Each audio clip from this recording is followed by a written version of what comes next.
welcome to this episode of Talk Your Shit podcast.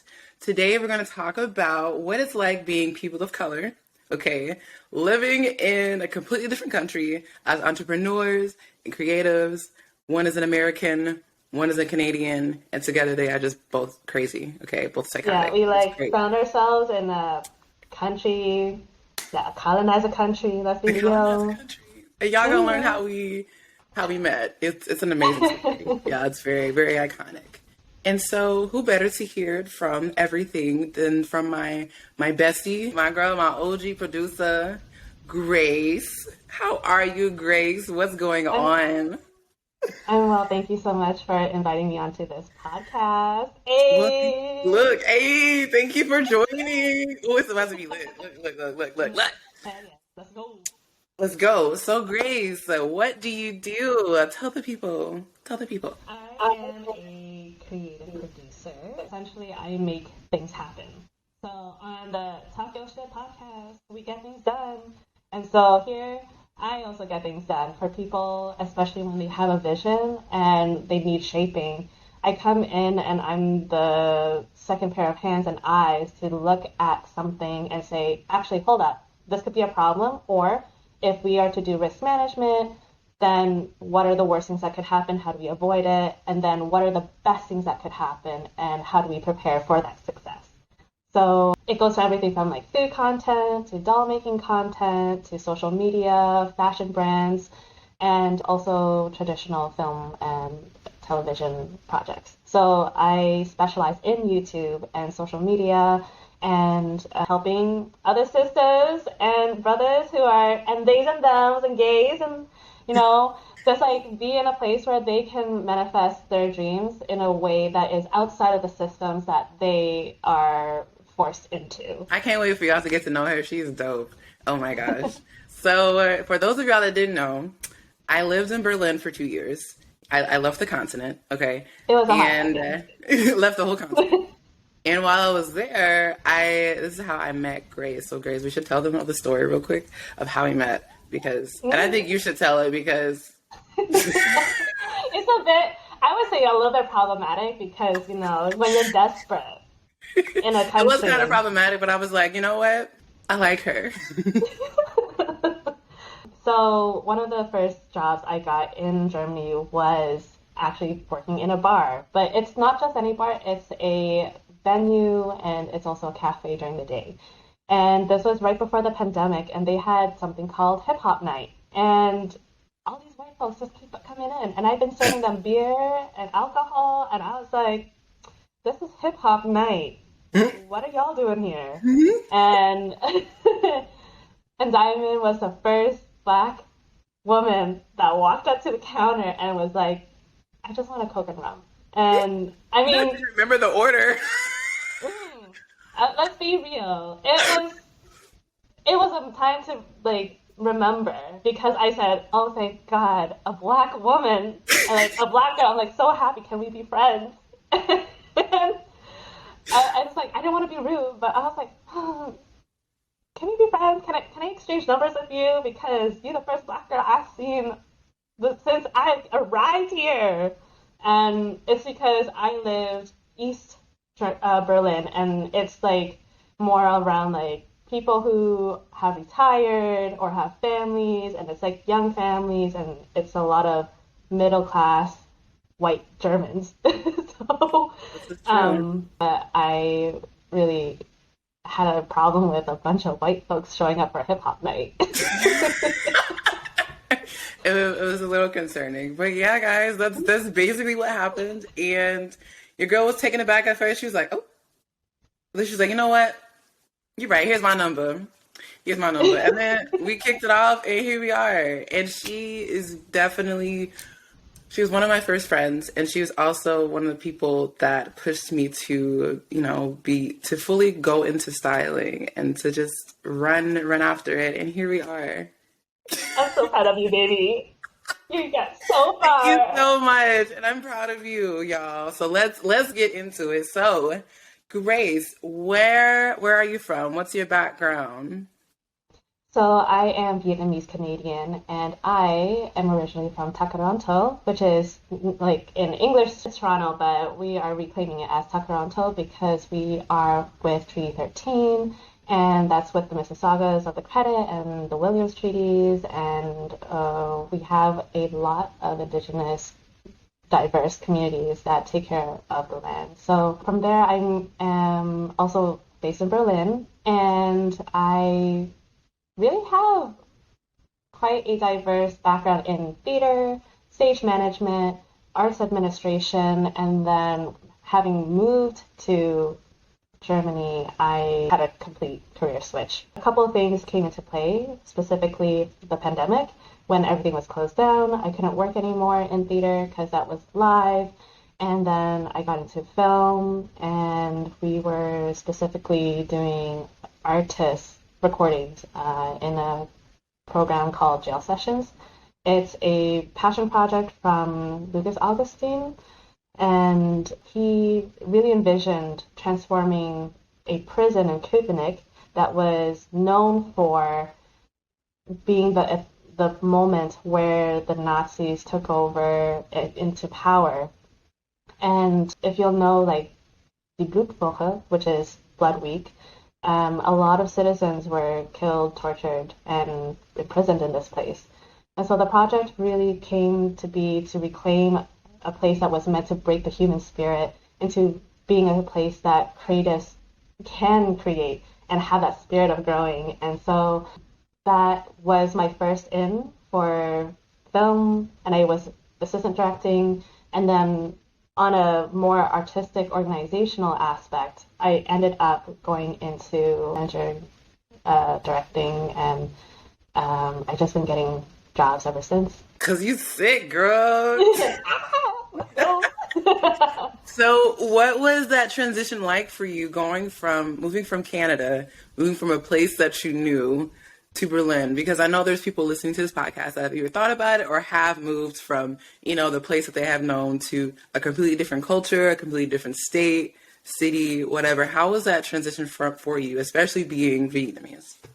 Oh, it was really difficult, actually, because all of my friends and not only in the Vietnamese community in Toronto, but also in the art community, they're getting settled, they're having jobs, they're making regular income, and I was in flux.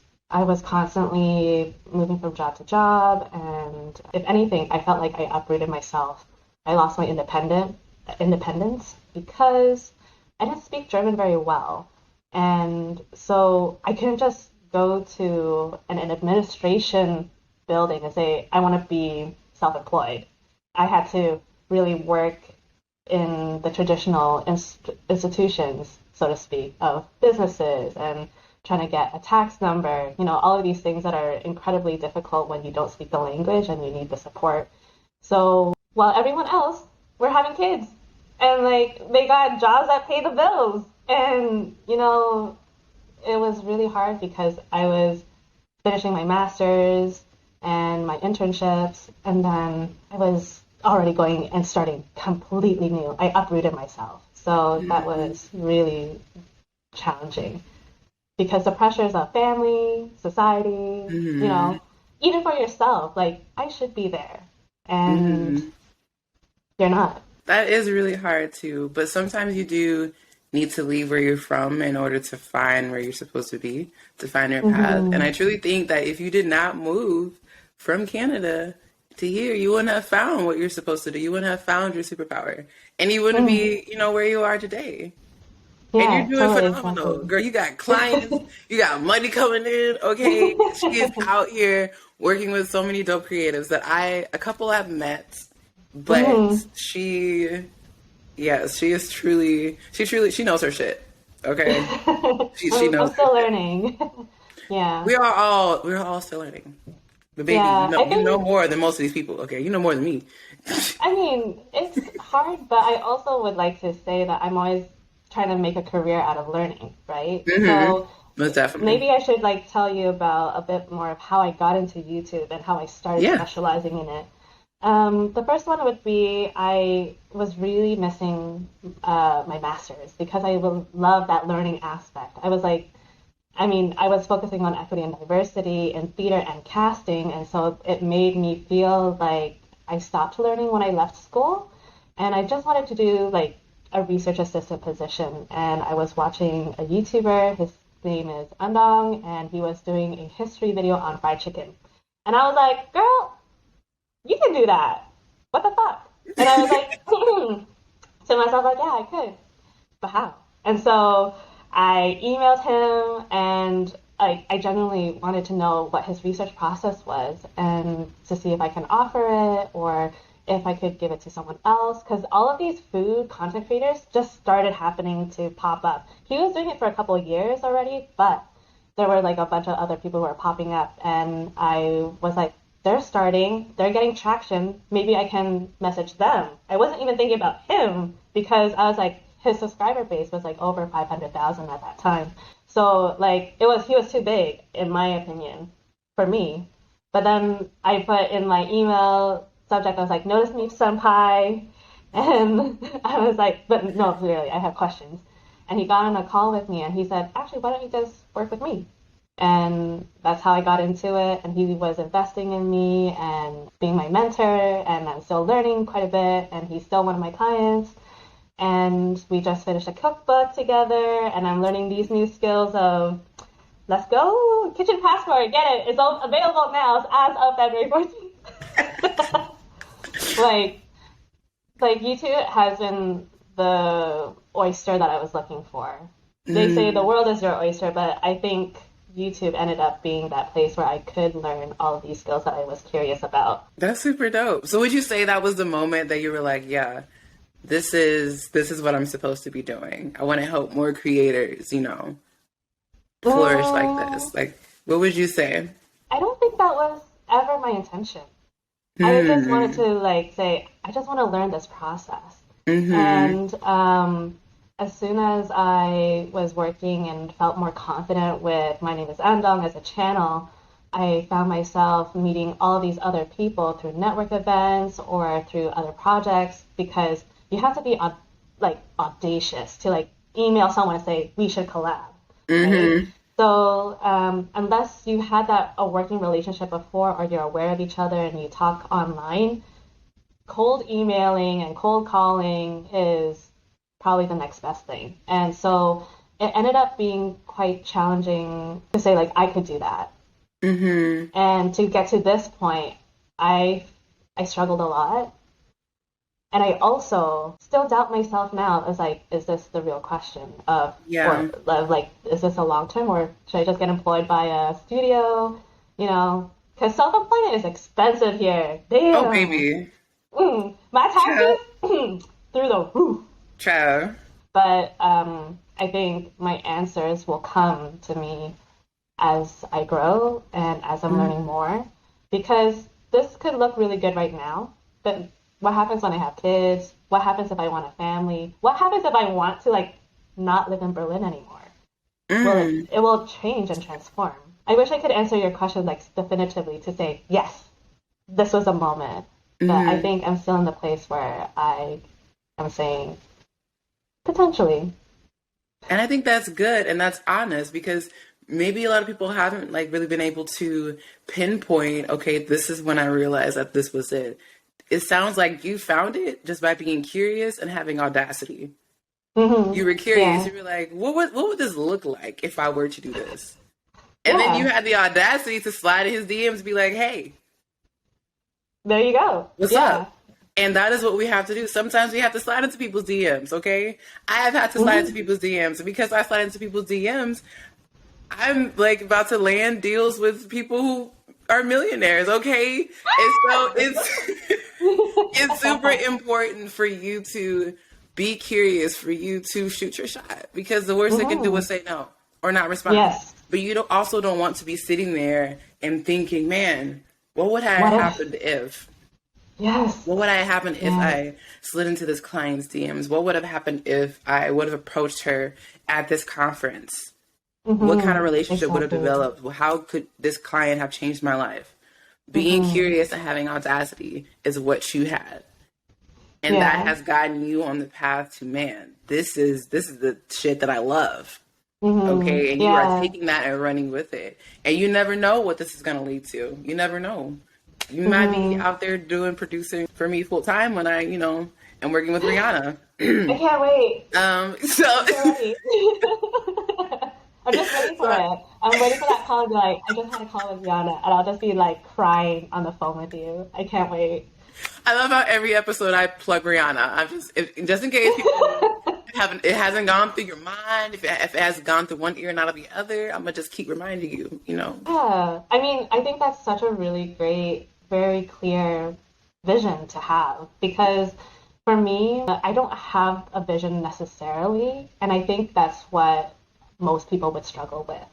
When you are in a place of in a new country, what does it mean to be settled? What does it mean to be in your own place, in your element, living your best life?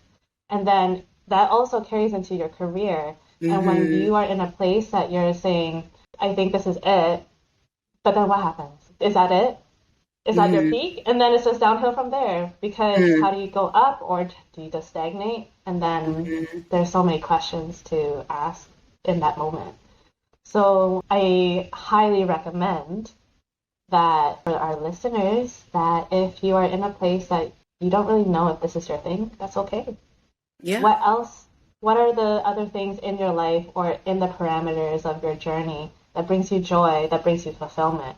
Because for me, it was learning, and I made a career out of learning. So as long as I'm learning, I think I'm kind of set.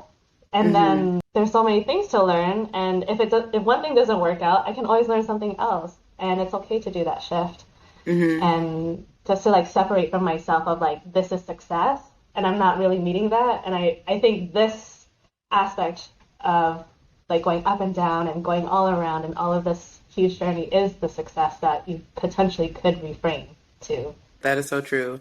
And in order for us to really make it, in order for us to really be successful, we do need people to back us up. We need a community, especially when you are moving to a different continent, okay, a different culture, a different city, wherever you are moving, you do need a community. You need people to back you up, to be able to hype you up, to be able to be like, okay, I see that you're having a hard time. How can I support you?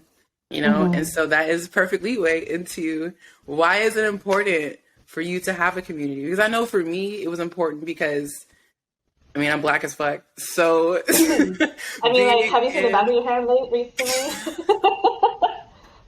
So being in a city, a country that is predominantly white, where I don't know the language, it was very important for me to be surrounded by other Black people, other Africans, and other people of color, just to have that sense of I belong and that I'll be okay. Yeah. And so for you, why is it important for you to have the community? And what steps did you take to find your people, especially, in a place where you have access to so many languages? Yes. I think community is one of the most defining factors of your success. It's the mirror that reflects back to you and keeps you accountable as well. I think you've said everything so beautifully already, where these are the people that hype you up, that encourage you, that push you to move forward. But they're also the people that check you. They're saying, hey, that's actually problematic. You can correct me here, but in my experiences of watching you in your community, Africans were not the same as American Black in a very different aspect. And your Blackness was highly defined by a really fraught history of police. I remember you crying out of frustration because another Black man was making fun of your anxiety around police. And it hurt me. And from that experience, I was trying to learn how my fears defined how I lived in a different country. And so my relationship to fear has been changing.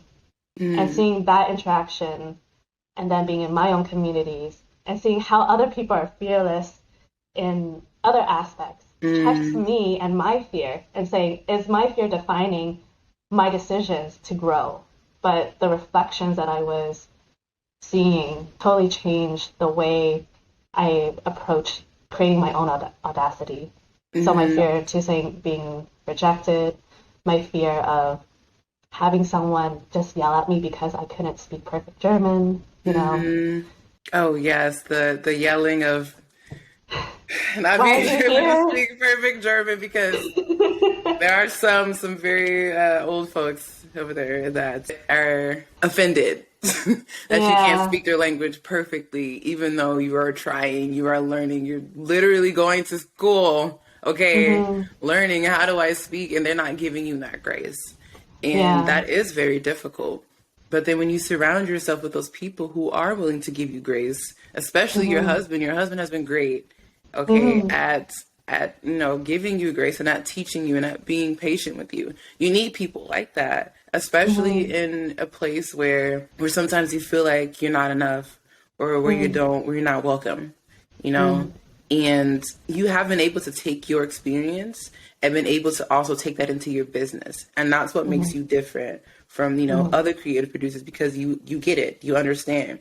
You're also a minority. So you also, understand like the difficulties and the prejudice, and you're able to take that and be able to relate to them, and they treasure that. And it's super important for us to relate to our clients and relate to our audience or our people, because relatability is something that not everyone can do. And sometimes people pretend to be relatable. Okay. People out here pretending to be relatable, and you just give them a side eye, you like, nah, you fake. Yeah. But when you meet those real people, that is when things change. Yeah. You're totally right, because I immediately think of this one photo shoot that we did where you were styling a bunch of us, and a white woman came up to us and said, "Do you actually live here?" And you and I couldn't respond back. We didn't understand what was going on or the context, but the people of our community that were in this photo shoot, they were like, clocked it and said, "This is wrong. First of all, what's wrong with you?" And then we couldn't defend ourselves, but they were fighting together to be protecting each other. And I think that was like on a job, first and foremost, in public. And secondly, like when we couldn't defend ourselves, I mean, I still can't really say much other than Nimsnu Tolgan. Are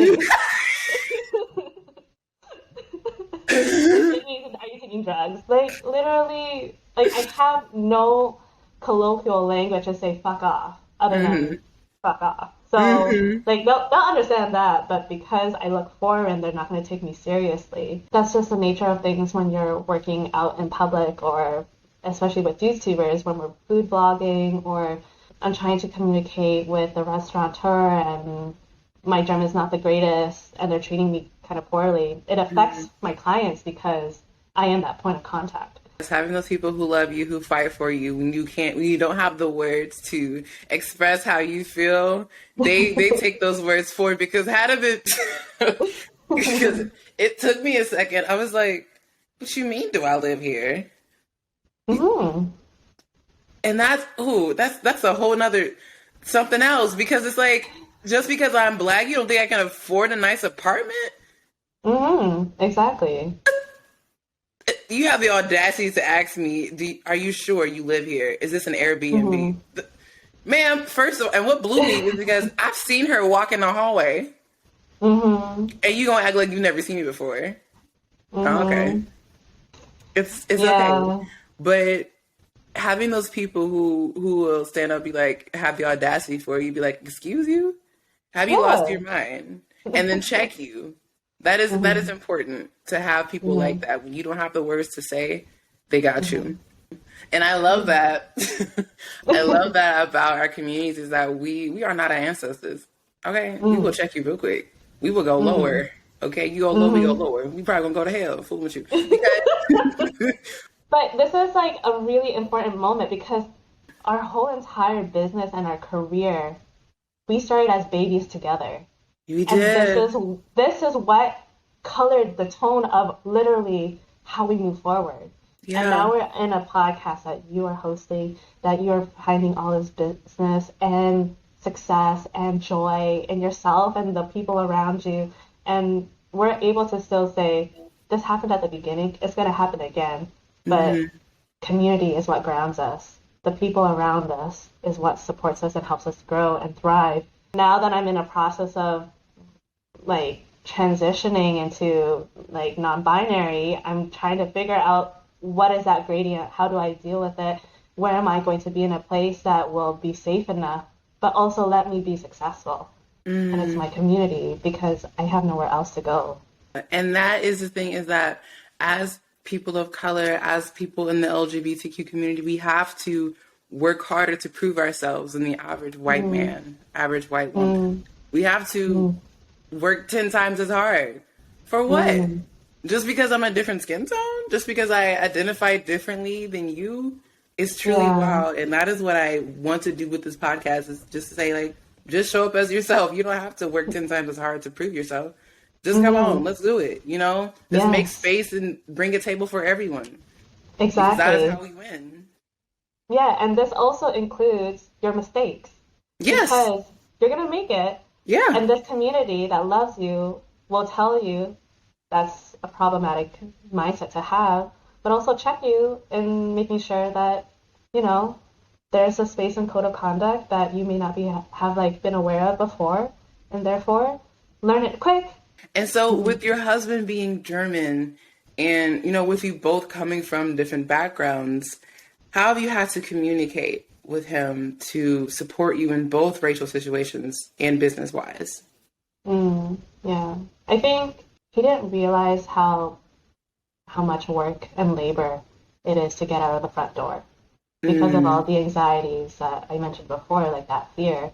And so explaining that to him and for him to learn how to make a gentle process of me finding who I am and like navigating the German society and the world has been really challenging, but also very fruitful. I think him seeing me grow makes him realize how much his support is so invaluable to me. It's not just like going to bureaucratic like entities and like helping me with tax numbers, but it's actually I mean that's really great, but like him also keeping boundaries, because at the beginning of when I mentioned that I lost my independence moving to a new country because I didn't have the language, I had to own that for myself. I can't depend on him to translate everything for me. So he wasn't going to let me ask him for help for work-related things that are in German. I had to learn business German languages for myself. That's a whole nother language. Let me tell you, I'm struggling. But it's a boundary, and it's teaching me to grow. And if anything, I feel more proud that I completed a task by myself without his help. And so his boundaries around my business is my business, so to speak. And if I need his input, it normally impacts our family because we got a dog now, and I can't just leave him at home. But at the same time, I need to film all day. So it means we have to discuss, is he going to take our dog, to his workplace, which he can do, but it means I have to take our dog out on another day. So it's finding the balance and working together to get to a common goal. So another thing that has been really difficult was the pressure that I put on myself comes from a very cultural perspective, because Asian women have a tendency, or like a stereotype, is that we are completely dependent on our husbands. And my parents, thank God, were totally against it, and they've been putting a lot of pressure on me to be independent, to be successful. And so whenever I needed help from him to get a dentist appointment when I couldn't speak German and to communicate what's wrong, I felt inadequate. It felt like I was a burden. And he had to learn that he needed to remind me that I will never be a burden to him or our relationship. And so that sense of self-worth has always been also in flux, where I feel sometimes really great and sometimes really crappy and like I'm almost useless. Mm. So he has to like, as my husband has to like kind of figure out where I'm at and then check me in a sense. Like when he sees that I'm doing really well, he's like, I see that you're doing really great, keep going. And when he sees me really struggling, he's like, okay, we're gonna be gentle with this. You need to be gentle with yourself because you don't speak German, so of course it's gonna be difficult for you to get this job done. But also you're doing this in German, which was something that I never thought I would have done 2 years earlier. And that's so cool that you have someone who is able to support you that in that way, especially since he speaks a completely different language and he's able to support you in those ways and he's able to, respect your boundaries because boundaries are important. Okay. No, y'all don't be out here boundaryless. If that's not a word, it's a word today. Okay. Don't be out here just letting anybody all up in your business. All up in everything because that will drive you mad. Yes. And you will end up running your business for other people instead of yourself. But I'm also curious, like, how has Ben been supporting you? What is with everybody flipping questions to me? What? This podcast is obviously telling you and manifesting that you need to be sharing too. It's not just us sharing. You also have to offer. Queen? Let's see. Not you checking me on my podcast. That's crazy. What's your question, Bo? You have so much to offer, and I just want to celebrate you for a second. And speaking of partners, like, do you have someone in your life that has been supporting you that you want to shout out? Or it could be like your mom, your dad, your siblings, Boo. That's great. I have plenty of people in my life who, do support me, who have checked me, okay, who continue to, just push me forward. And yes, I have my best friends. I do have, my man. He is very supportive. Don't do that. He is very supportive. He has invested in me and he continues to invest in me. He continues to check me where needed. Sometimes I am taken aback and I'm be like, excuse you, but that is the independence of me. He knows that I'm very independent. So he is, patient with that. But he is also being like, hey, I can help you, He has given me that space to really figure out who I am. And it has been really great for me. Y'all go meet him at some point. He is also an entrepreneur. So he going to be on this podcast. So when it comes to your business, baby, you spoke previously about, some challenges that you have had being a business owner when you were out doing, shoots and recording. You have people that, coming up to you, telling you, are you sure? Like, why are you out here? What are you doing? What other challenges have you, faced and how have you overcome them? How have you continued to push forward, and pursuing what you love? I have 3 categories, I would say, of challenges. The first one is with myself. The second category would be with sometimes the client, because the client can be a challenge themselves in their own personality, their own walk of life, their own privileges, and their own insecurities. And then the third one would be categorized in like the world, whether that's economic recessions at the moment that YouTube is facing or dealing with things that are out of my control. So with the situation at hand with the world and it's out of my control, I put it a little bit less and I put it in a manageable expectation, which is if I can't control it, I shouldn't worry about it. But it means that I have to learn how to adapt to it. I'm a creative producer that brings balance and looks at your pain points and then say, you as a content creator can technically do this. It's not sustainable. And secondly, you have no boundaries. Therefore, you're working way too much. You have no time to socialize. How are you resting? How are you creatively replenishing yourself? And so it's asking a lot deeper questions than they anticipated from a producer, but they have to have someone check them in their creative process to be successful, to be like sustainable, to be in a place where they can do this in a way that they want to be. Because most of the time people come to me and they say, I'm just exhausted. I don't know what else to do. I am just tired. That is a symptom of this imbalance of work, life, family, creativity, and being inspired in a way that really speaks to their spirit. You said that one of those categories are yourself. We are prone, especially as Black women and women of color, we are so prone to be in our own way. To be like, man, am I good enough? Can I actually do it?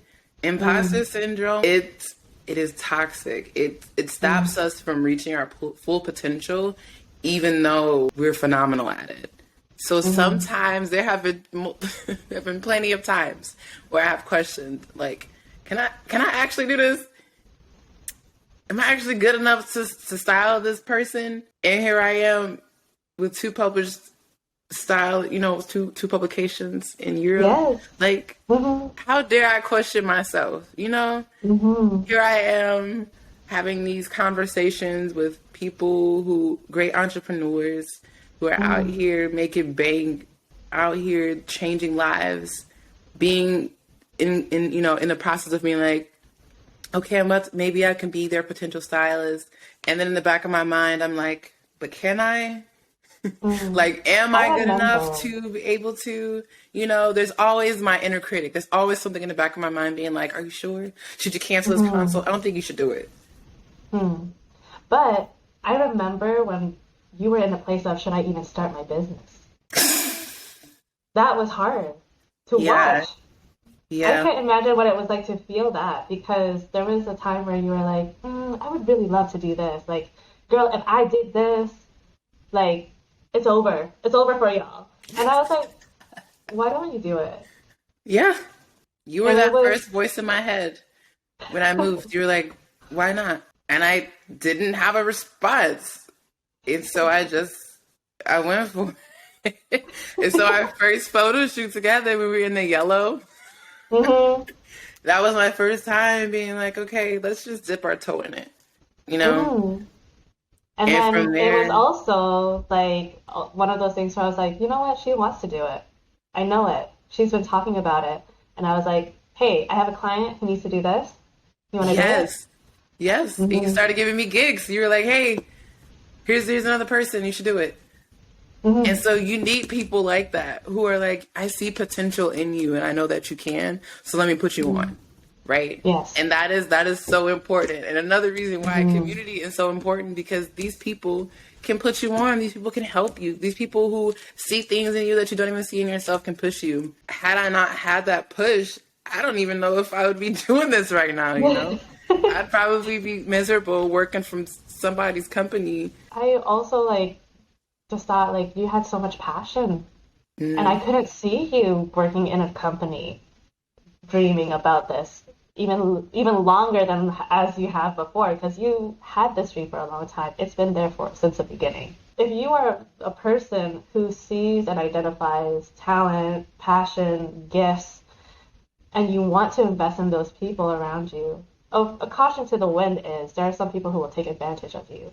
Yeah. Whether you are the person with that gift or the person who wants to invest in that gift. And baby snakes. Ooh. Yeah.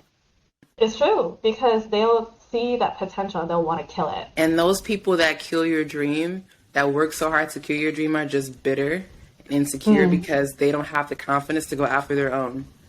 And so they're like, hey, let me try to, ruin her confidence so that she can be on the same level that I am. So I don't have to look at her be successful when I couldn't do that myself. There's so many ways to see and identify these people in your life that do invest in you. And there are also those clients, baby, that are headaches. That are headaches. That would ask for your service, that would ask for your help, but don't listen. They want something else. And you're telling them from experience, by your expertise, that this is not going to work, but they don't listen. So then you do what they want, then at the end they're upset because it doesn't look good. They're not happy. And it's like, I told you. From then on, baby, I was like, I will no longer be working with difficult clients because once again, you cannot pay me enough to give me a headache. It also kind of puts this falls under the challenge of self, challenges with myself, because I want to say yes to everyone. I want to invest in everyone. I want to give the world the momentum to change and be a better place.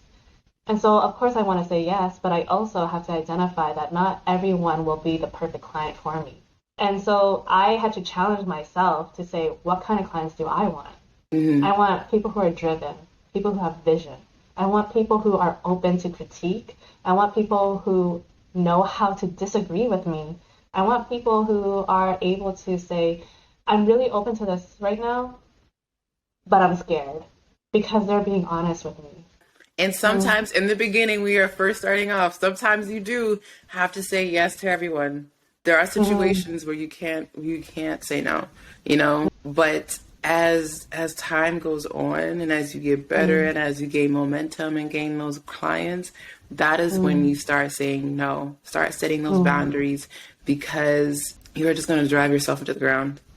Every client is not a good client. All money is not good money. And once you understand the type of people that you want to attract, that you want to work with, those people will come. And the people who are not meant to be, they're going to leave. And that's okay.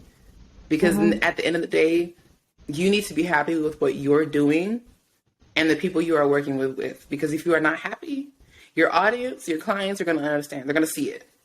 And that's going to put you in a situation. Then... Oh my gosh, just hearing this from you is like, look how far we've come. Yes, girl, I'm just thinking about when we first started, okay? And we said yes to everything.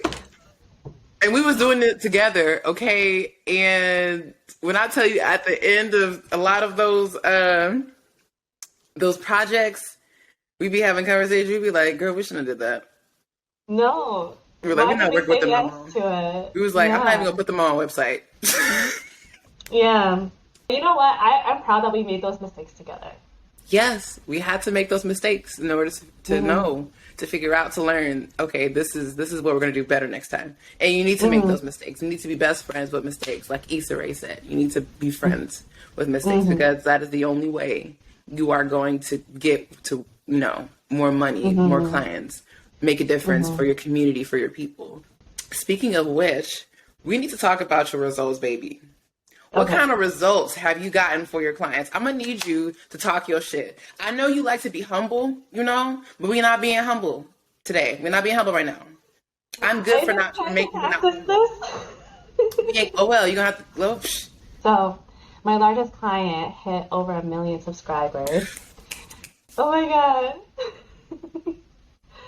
Yes. So one of my clients, Made with Lao, hit over 1 million subscribers. We got our gold button. We have also launched an online cooking course. And so that's been really interesting to see that process and to support the team, because there's like a whole bunch of folks who focus on that and put their energy into it. And as a producer, I just hold the things that they can't hold on to in their bandwidth. But I am so thankful to be part of that process. Another client has a cookbook out. My Name is Andong has his cookbook out as of February 14th. That was a huge undertaking for the year. We have 85 recipes from all around the world, and it looks beautiful. Actually, let me just pull it up. Ooh. Girl, yes. This is it. And I have my own recipe in it. I'm kind of publishing this one. It's a physical published book that's available around the world. That's amazing. And it's like, you know, it's called production manager. No one really has a production manager ever for a cookbook. This is like the editor. She was like, I don't know what to call you. I've never encountered someone who supports a client like this. And I'm like, for so many, let's go. Come on. Girl. So proud. Yes, we will be linking that in the description, baby. One more thing that I wanted to also bring and celebrate is I grew from 1 client to 6 clients, and I might be taking on a 7th. That's so great. So, what are 3 pieces of advice that you will leave for those who are moving abroad, who already have moved abroad, and who are, you know, trying to find their path, trying to figure out what is it that I want to do? I think we covered most of the advices, but to summarize, first and foremost, learn the language of the country. Like, don't be that person that's like, no, I can just get by English, because that will limit you incredibly. Have your community, but know what kind of community you want. Have a community that's intentional with you, that invests in you, that check you, that also can protect you. Because everything else that you're facing, you cannot do it alone. Mm-hmm. And whether that's a partner, a group of friends, people who are in the same field as you, there's so many diverse narratives and growth and journeys that will enrich yours. And finally, my third one is to be gentle. Whether it is with yourself, with your clients, with things that you cannot control, that gentleness will sustain you when the world feels like it's really rough. Mm. And I think as people of color, as the Black community, as queer folks, when we are in a place that we are constantly bombarded from day one of, like, not only finding ourselves, but like building a business, there will always be adversaries who expect you to be hard on yourself, to doubt yourself, because they will like literally hook onto it and just drag you down. Mm. So being gentle to yourself protects you from this as well. Beautiful. Phenomenal. Never the You're same. Phenomenal. We're both phenomenal. Well, guys, I hope you enjoyed this week's episode as much as I enjoyed recording it. And I hope you learned some things. We talked about community, the importance of just being, kind to yourself, surrounding yourself with people who encourage you, who hype you up. And ultimately, we talked about success. We talked about our shit. We talked our shit on here. Yeah. Okay. So, Grace, my love, tell the people where they could find you. You can find me on Instagram at the moment. It's Vantage Point, PHANTAG point. And you can just quickly send me a DM, or you can also go through my clients. So I have Made with Lau, My Name Is Andong, Eating in Berlin. I have Moonlight Jewel Dolls. So if you have specific inquiries, feel free to reach out.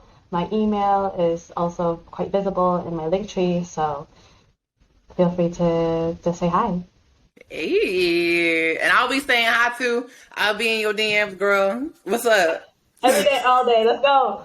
I've been sending you so many memes. I'm just like, oh my God. Tell us what you thought about this episode. All the good things. Tell, your mama, your daddy, your grandma, your grandpa, your grandma's grandpa. But also just like telling Diamond that she's been killing it. These episodes are so good. I cannot wait for all of your growth and success. And thank you. You're so welcome. I'll see y'all next week.